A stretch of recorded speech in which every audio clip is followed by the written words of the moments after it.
Hello my dear students, welcome you all to my YouTube channel M Ahmad study circle. आज के इस video में हम लोग Ratna Sagar English reader class 6 से एक चैप्टर पढ़ने जा रहे हैं जिसका टाइटल है young uncle goes to his village. तो चलिए हम लोग इस चैप्टर के ओवरव्यू को देखते हैं कि आखिर हम लोग इस चैप्टर में क्या पढ़ने वाले हैं। फिर उसके बाद हम लोग अपनी स्टोरी को लाइन बाय लाइन पढ़ेंगे और उसकी हिंदी मीनिंग को समझने की कोशिश करेंगे। This extract is from Young Uncle Comes to Town, a delightful book by Vandana Singh। ये जो एक्सट्रैक्ट है, एक्सट्रैक्ट मीन्स होता है किसी भी कहानी का एक छोटा सा हिस्सा। तो ये जो एक्सट्रैक्ट है वो वंदना सिंह के एक बहुत ही डिलाइटफुल बुक, एक बहुत ही रोमांचक किताब young uncle comes to town से लिया गया है।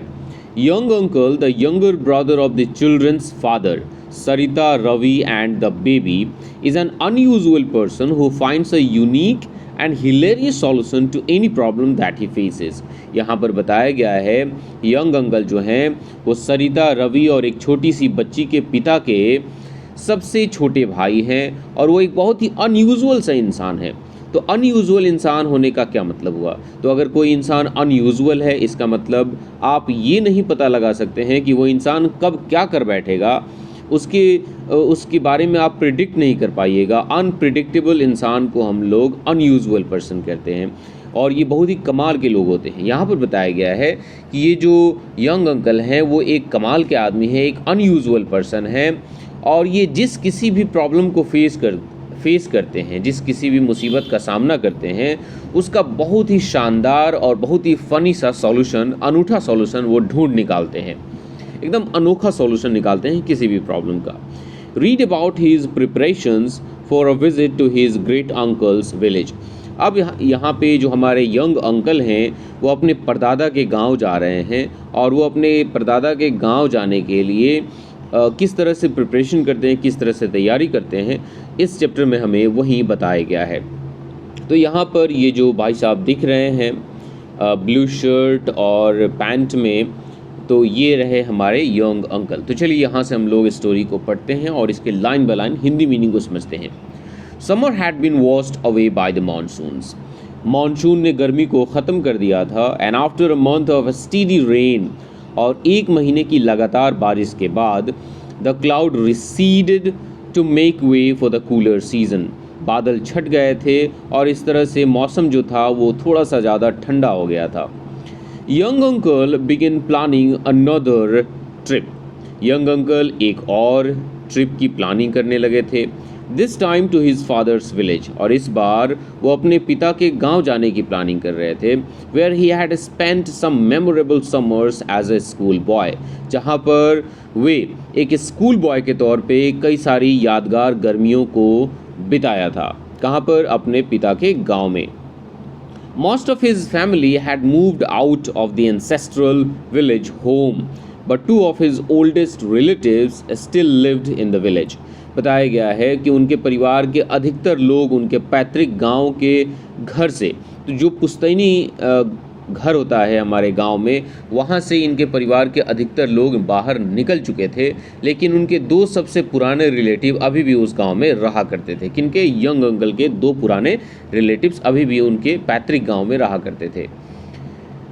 These were ancient uncle and his wife ancient aunt. और ये कौन कौन लोग थे? तो इनके एंशिएंट अंकल और उनकी वाइफ, उनकी एंशिएंट आंट, यही लोग उस गाँव में अभी तक रहा करते थे। Ancient uncle was young uncle's great uncle. Ancient uncle जो थे वो यंग अंकल के ग्रेट अंकल थे, मतलब उनके दादा थे या परदादा थे। But most people called him ancient uncle, लेकिन अधिकतर लोग उन्हें एंशिएंट अंकल ही कह के बुलाया करते थे, because he was very old, क्योंकि वो बहुत ही ज़्यादा बूढ़े थे। Whenever they mentioned him they would say oh ancient uncle, और जब कभी भी लोग उनके बारे में बातें करते थे, उनका जिक्र किया करते थे, तो कहते थे अच्छा अच्छा, तो तुम एंशिएंट अंकल की बात कर रहे हो। And shake their heads because he often didn't behave like a dignified old man of 88। और जब कभी भी लोग एंशिएंट अंकल के बारे में बात करते थे तो वे लोग अपने सिर को हिलाने लगते थे। क्यों ऐसा करते थे?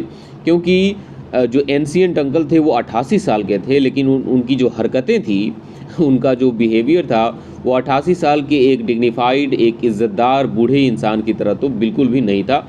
जो हमारे एंशिएंट अंकल थे वो 88 साल के थे और बहुत ही ज़्यादा शरारती थे। In fact Sarita's last memory of him, अब यहाँ पर बताया गया है कि सरिता के पास एक याद है, एक मेमोरी है, किनके बारे में? एंशिएंट अंकल के बारे में। During one of his rare visits to their town, और एक बार हुआ क्या था, बड़ी ही मुश्किल से एंशिएंट अंकल, सरिता, रवि और वो छोटी सी बच्ची जो है उनके शहर गए थे। Involve crawling with him on hands and knees under the dining table to scare the dinner guests। और वहाँ पर उस दिन क्या हुआ था कि जब एंशिएंट अंकल सरिता के शहर गए थे तो वहाँ पर सरिता के घर कुछ गेस्ट आए थे, कुछ मेहमान आए थे डिनर करने के लिए, और सरिता और एंशिएंट अंकल मिल करके इन डिनर करने वाले गेस्ट को डराने के लिए वे लोग अपने हाथों और घुटनों के बल टेबल की, जो हमारा डिनर टेबल होता है उसके नीचे वे लोग रेंग रहे थे। तो आप समझ सकते हैं कि एक 80-88 साल का बूढ़ा इंसान ऐसा करते हुए कितना फ़नी और कितना शरारती दिखाई देगा, मेहमानों को डराते हुए। Ancient uncle had horses and cows, and ancient uncle के पास घोड़े थे, गायें थीं, and there were plenty of family stories about their exploits, और कई सारी फैमिली स्टोरीज़ थी, कई सारी परिवार की कहानियाँ थीं जिनके मज़े लिए जा सकते थे, जिनको सुनकर उनका आनंद उठाया जा सकता था।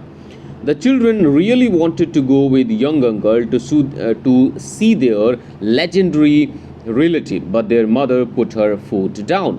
और जो बच्चे हैं जैसे रवि है, सरिता है और वो छोटी सी बच्ची है, ये तीनों भी यंग अंकल के साथ अपने उस महान रिलेटिव मतलब यंग एंशिएंट अंकल और एंशिएंट आंट को देखना चाहते थे, उनके साथ उनके गांव जाना चाहते थे, लेकिन उनकी जो माँ है वो बीच में अपना टांग अड़ा देती है और वो कहती है कि नहीं, आप लोगों को नहीं जाना है। What? उसकी माँ कहती है What? Go see ancient uncle without me to keep you all out of mischief? Certainly not। अच्छा, तो तुम लोग क्या चाहते हो कि तुम लोग मेरे बिना यंग अंकल के साथ एंशिएंट अंकल से मिलने चले जाओ, और फिर अगर मैं वहाँ पर तुम लोगों के साथ नहीं होंगी तो तुम्हारे मिस्चीफ से, तुम्हारे शरारतों से तुम्हें कौन रोकेगा? इसलिए बिल्कुल भी नहीं, तुम लोग नहीं जाओगे। But young uncle will be there said Ravi. Ravi कहता है लेकिन यंग अंकल तो वहाँ पे होंगे ना। उसकी माँ क्या कहती है? Young uncle plus ancient uncle means even more trouble. यार तुम्हारे यंग अंकल और तुम्हारे एंशिएंट अंकल ये अगर दोनों मिल जाएं तो और ज़्यादा प्रॉब्लम है, और ज़्यादा समस्या है। देयर मदर सेड ग्रिमली, उनकी माँ बड़ी ही उदास होकर कहती हैं। And what about school? और वो कहती हैं अच्छा तो तुम लोगों को गांव जाना है, स्कूल की क्या है, मतलब स्कूल के बारे में तुम लोगों ने क्या सोचा, स्कूल नहीं जाना तुम्हें? The children were disappointed. इस बात को सुनकर बच्चे जो है वो निराश हो जाते हैं, उदास हो जाते हैं। Young uncle reminded them that this trip would be a fruit in new stories but they wouldn't smile. तभी यंग अंकल इन बच्चों को, तीनों बच्चों को याद दिलाते हैं कि अगर वो इस ट्रिप पर जाते हैं, इस यात्रा पर जाते हैं तो कई सारी नई नई कहानियों को सीख करके आएंगे और वो कहानियाँ फिर इन्हें सुनाएंगे। लेकिन इस बात को सुनकर बच्चे स्माइल नहीं करते हैं, बच्चे मुस्कुराने नहीं लगते हैं, बच्चे खुश नहीं होते हैं। He told them 3 hair rising old stories about the demon गोबरमल। यहाँ तक कि यंग अंकल इन तीनों बच्चों को 3 रोंगटे खड़े कर देने वाले राक्षस गोबरमल की कहानी इन्हें सुनाते हैं, which cheered them up only a little। और इन तीनों रोंगटे खड़े कर देने वाली कहानियों को सुनकर भी बच्चे ज़्यादा खुश नहीं होते हैं, वो सिर्फ थोड़ा बहुत खुश होते हैं। This was surprising because the Gobarmal stories were part of the family tradition and the children loved being terrified by them। और ये बहुत ही हैरान कर देने वाली बात थी कि जो गोबरमल की कहानियाँ थीं वो परिवार के परंपरा, परिवार के प्रथा के अकॉर्डिंग थी, और बच्चों को गोबरमल की कहानियों को सुनकर और उन कहानियों से डरना बहुत ही ज़्यादा पसंद था। लेकिन इस बार तीनों बच्चे गोबरमल की कहानियाँ सुन भी लेते हैं लेकिन खुश भी नहीं होते हैं, तो ये बहुत ही ज़्यादा हैरान कर देने वाली बात है। What long faces? Young uncle said finally। तभी अंत में यंग अंकल कहते हैं अच्छा तो तुम लोगों ने मुंह क्यों लटकाया हुआ है? All right, ठीक है, never mind गोबरमल and his 7 eyes। गोबरमल और उसकी 7 आंखों के बारे में भूल जाओ। तो ये जो राक्षस है गोबरमल, इसकी कितनी आंखें थी? 7 आंखें थी। वो कहती हैं चलो ठीक है, यंग अंकल कहते हैं कि चलो ठीक है, गोबरमल और उसकी 7 आंखों के बारे में भूल जाओ। Tell me what you want from the village apart from the unusual fine crop of tall tales. मुझे बताओ कि गांव के अच्छे अच्छे कहानियों के अलावा तुम्हें गांव से और क्या चाहिए। मैं गांव से जब वापस आऊँगा तो मेरे पास कहने के लिए बहुत सारी अच्छी अच्छी कहानियाँ तो होंगी, लेकिन इन कहानियों के अलावा मैं तुम्हारे लिए गांव से क्या लेकर आऊँ ये मुझे बताओ। And I will be sure to bring it for you. और मुझे पक्का यकीन है कि जो तुम जो कुछ भी कहोगे तुम लोग, मैं वो तुम्हारे लिए ले करके आऊँगा। कहाँ से? गाँव से। The two older children looked happier. ये बात सुनकर वो दोनों जो बड़े बच्चे थे जैसे रवि और सरिता, वो खुश हो जाते हैं। They decided they wanted mangoes more than anything because the village mangoes were the best in the known universe. Ravi और सरिता डिसाइड करते हैं कि उन्हें गांव से आम चाहिए होंगे। क्या चाहिए होंगे? आम चाहिए होंगे, क्योंकि उनके गांव में जो आम फलते हैं, जो आम उगते हैं, वो इस पूरे ज्ञात ब्रह्मांड में सबसे अच्छे हैं। वैसा आम दुनिया में कहीं पर भी नहीं मिलता। इसलिए बच्चे कहते हैं कि उन्हें क्या चाहिए? उन्हें गांव से आम चाहिए। They grew only in special groups near the village. Groups means होता है गार्डन। और ये जो अलग प्रकार के स्पेशल टाइप के जो आम हैं, वो सिर्फ किसी खास प्रकार के बागीचे में ही उनके गांव के करीब में फलते हैं। And were large. और ये जो आम होते हैं वो बहुत ही बड़े बड़े होते हैं, गोल्डन कलर के होते हैं। Luscious and ambrosial. Luscious and ambrosial का मतलब देखिए यहाँ पर दिया गया है हेवनली टेस्टिंग, मतलब आप खाओ तो ऐसा लगो कि आप जन्नत में पहुँच गए, इतना ज़्यादा टेस्टी होता है, डिलीशियस होता है। तो ये जो आम होते हैं वो बड़े बड़े होते हैं, गोल्डन कलर के होते हैं, बहुत ही टेस्टी होते हैं। Enough to inspire poetry in the most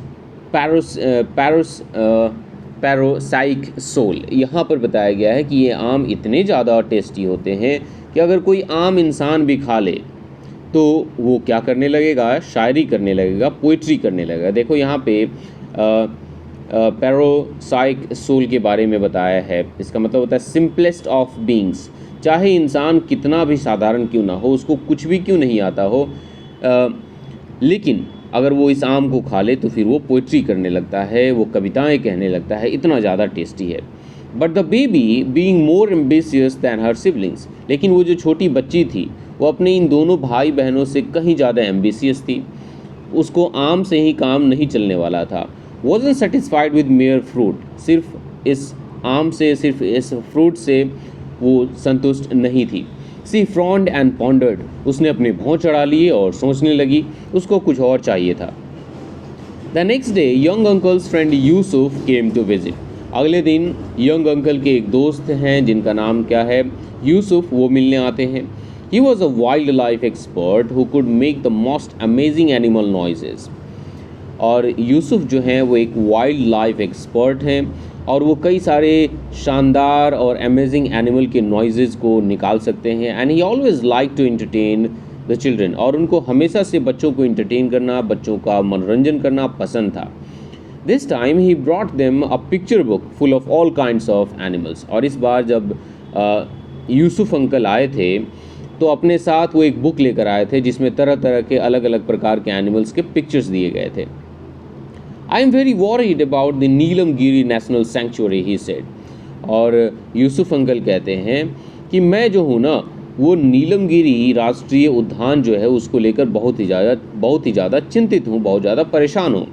it is a small protected forest. और ये जो नीलमगिरी नेशनल सेंचुरी है वो एक छोटा सा संरक्षित जंगल है, प्रोटेक्टेड फॉरेस्ट है। One of the last resorts of the Indian tiger. और इंडियन टाइगर के रहने के लिए ये आखिरी रिजॉर्ट्स में से एक है। But each forest ranger I appoint to look after it leaves after a week और so and will not tell me why. लेकिन कोई भी फॉरेस्ट रेंजर जिसको मैं नौकरी पे रखता हूँ कि वो इस नीलमगिरी नेशनल सेंचुरी की देखभाल करे, वो 1 या 2 हफ्ते के बाद जॉब छोड़कर भाग जाता है। लेकिन ऐसा क्यों होता है, वो नौकरी छोड़कर क्यों चला जाता है, वो मुझे कभी भी नहीं बताता। तो कोई भी फॉरेस्ट रेंजर वहाँ पर टिकता नहीं है। यूसुफ अंकल ये सारी बातें यंग अंकल को बता रहे हैं। फिर वो कहते हैं I don't know what the trouble is. मुझे नहीं पता कि समस्या क्या है। सारे फॉरेस्ट रेंजर जॉब को छोड़कर क्यों भाग जाते हैं। एंड अनफॉर्चुनेटली, और दुर्भाग्यवश, I don't have time to visit Nilamgiri, मेरे पास समय भी नहीं है कि मैं नीलमगिरी घूमने के लिए जाऊं और देखूं कि समस्या क्या है। बट लिसन, वो कहते हैं लेकिन सुनो, it's not too far from your village, कि ये जो नीलमगिरी नेशनल सेंचुरी है वो तुम्हारे गांव से ज़्यादा दूर तो नहीं है। Could you look into it for me my friend. और यूसुफ अंकल यंग अंकल से कहते हैं, मेरे दोस्त, क्या तुम इस बारे में इन्वेस्टिगेट कर सकते हो, इस बारे में पता लगा सकते हो कि आखिर क्या बात है कि वहाँ से जो सारे फॉरेस्ट रेंजर्स हैं जिनको मैं नौकरी पर रखता हूँ, वो बिना कुछ बताए 1 या 2 हफ्ते में छोड़ करके जॉब क्यों चले जाते हैं। Young uncle enthusiastically agreed, young uncle बड़े ही एनर्जी के साथ सहमत हो जाते हैं, कहते हैं ठीक है। Letter when he was showing the baby the animal book, और बाद में जब यंग अंकल उस छोटी सी बच्ची को वो एनिमल बुक दिखा रहे थे जो कि यूसुफ अंकल लेकर के आए थे, she pointed at a picture of a tiger reposing royally in a forest clearing. तो वो जो छोटी सी बच्ची है वो एक टाइगर के पिक्चर की तरफ इशारा कर रही है जो कि जंगल में एक खाली जगह पे एकदम बादशाहों की तरह रिलैक्स कर रहा था, आराम कर रहा था। दे सी सेड इम्पेरियसली, और वो लड़की उस पिक्चर, उस टाइगर के पिक्चर की तरफ अपनी उंगली को रख के इशारा करके कहती है डे। डे मतलब ये, और इम्पेरियसली कहने का मतलब इस तरह से किसी बात को कहना जैसे मानो कि आप किसी को कोई कमांड कर रहे हैं, कोई ऑर्डर कर रहे हैं। तो कह रही थी कि मुझे शायद ये चाहिए। तो यंग अंकल क्या कहते हैं, I can't bring you a whole tiger, कि सुनो, मैं तुम्हारे लिए पूरा का पूरा टाइगर नहीं ला सकता। यंग अंकल कहते हैं कि मैं तुम्हारे लिए पूरा का पूरा टाइगर नहीं ला सकता। They don't allow him on the bus, क्योंकि लोग जो है ना उस टाइगर को बस में नहीं चढ़ने देंगे। अब देखिए यंग अंकल कितने ज़्यादा होशियार हैं, वो ऐसा नहीं कह सकते कि नहीं टाइगर को नहीं लाया जा सकता या ऐसा परमिशन गवर्नमेंट नहीं देगी कि मैं टाइगर को तुम्हारे लिए लेकर आऊँ। वो एक बहुत ही यूनिक और फ़नी सॉल्यूशन निकालते हैं। वो कहते हैं देखो, मैं तुम्हारे लिए टाइगर को इसलिए नहीं ला सकता क्योंकि लोग उसे बस पे चढ़ने नहीं देंगे। बच्ची समझ जाती है, कहती है द बेबी, फिर वो बच्ची क्या करती है, the baby pointed at the tiger's tail. अब वो छोटी सी बच्ची उस टाइगर की पूंछ की तरफ इशारा करती है, फिर कहती है day, she said with a magnanimous air. Magnanimous का मतलब होता है बड़े ही काइंडली, बड़े ही विनम्रता के साथ, बड़े ही दयालुता के साथ। तो बड़े ही प्यार से वो कहती है डे, मुझे अब ये चाहिए, मतलब टाइगर की पूंछ की तरफ इशारा करके कहती है। यंग अंकल कहते हैं I can't bring you a tiger's tail either, कि मैं तुम्हारे लिए एक टाइगर का पूंछ भी नहीं ला सकता। द टाइगर माइट ऑब्जेक्ट, हो सकता है कि टाइगर को इससे समस्या हो। अगर मैं टाइगर के पास जाऊं और कहूं कि मुझे तुम्हारा पूंछ चाहिए, तो हो सकता है कि वो बुरा मान जाए। तो देख सकते हैं आप कितना फ़नी और कितना हिलेरियस सॉल्यूशन वो निकालते हैं। द बेबी लुक्ड इम्पेशेंट, और इस बात को सुनकर वो जो बच्ची है वो ज़्यादा हैरान हो जाती है, परेशान हो जाती है। Then she pointed to the very tip of the tiger's tail, फिर वो क्या करती है, टाइगर के टेल के, उसके पूंछ के एकदम ऊपर वाले, उसके टिप वाले पोर्शन की तरफ इशारा करती है। आप देख सकते हैं ये रहे हमारे यंग अंकल, और ये रही वो छोटी सी बच्ची जो कि आपको दिख रहा होगा। उसके पास एक पिक्चर बुक है और वहाँ पे टाइगर है और उसकी पूंछ की तरफ वो इशारा कर रही है। चलिए यंग अंकल देखें अब इसका कैसे सॉल्यूशन निकालते हैं। वो कहते हैं a hair from the tip of the tiger's tail, तो तुम क्या चाहती हो कि मैं टाइगर के पूंछ से एक बाल लेकर आऊँ तुम्हारे लिए। Well I try my best, ठीक है मैं अपनी पूरी कोशिश करूँगा, प्रॉमिस्ड यंग अंकल। और यंग अंकल इस बात का प्रॉमिस करते हैं कि ठीक है मैं तुम्हारे लिए टाइगर के पूंछ से एक बाल लेकर के आऊँगा। He did not know how he was going to do it, young uncle नहीं जानते थे कि वो ऐसा कैसे कर सकते हैं या कैसे करने वाले थे। Specially if the hair was still attach to the tiger, खास करके अगर वो पूंछ का बाल जो है वो अभी भी टाइगर के साथ अटैच हो। अगर वो बाल उसके नीचे झड़े हों, गिरे पड़े हों, तो आराम से उठा करके दे सकते हैं, लेकिन अभी भी चिपका हुआ हो तो आप समझ सकते हैं कि एक टाइगर के पूंछ से एक बाल नोच करके निकालना कितना ख़तरनाक और जानलेवा हो सकता है। But a promise was a promise, लेकिन यंग अंकल ने तो प्रॉमिस कर दिया था, तो वादा होता है। सो 2 days लेटर, इसलिए 2 दिनों के बाद, young uncle waived good by two his brother and sister in law and the 3 children. इसलिए 2 दिनों के बाद यंग अंकल अपने भाई को, अपनी भाभी को और उनके 3 बच्चों को गुड बाय कहते हैं and took a rickshaw to the bus stand, और बस स्टैंड जाने के लिए एक रिक्शा ले लेते हैं। फिर उसके बाद स्टोरी कैसे आगे बढ़ती है इसका अगर आपको पता लगाना है तो फिर आपको वंदना सिंह की book young uncle comes to town पढ़ना होगा। तो यहाँ पर ये जो हमारी छोटी सी स्टोरी है वो कंप्लीट हो जाती है। इस स्टोरी का एक्सप्लेनेशन आपको कैसे लगा आप लोग मुझे नीचे कमेंट सेक्शन में ज़रूर बताइएगा। वीडियो अच्छा लगा होगा तो वीडियो को लाइक कीजिएगा और चैनल पर नए होंगे तो चैनल को सब्सक्राइब कीजिएगा। मिलते हैं एक नए चैप्टर के साथ, तब तक के लिए टेक केयर, बाय बाय।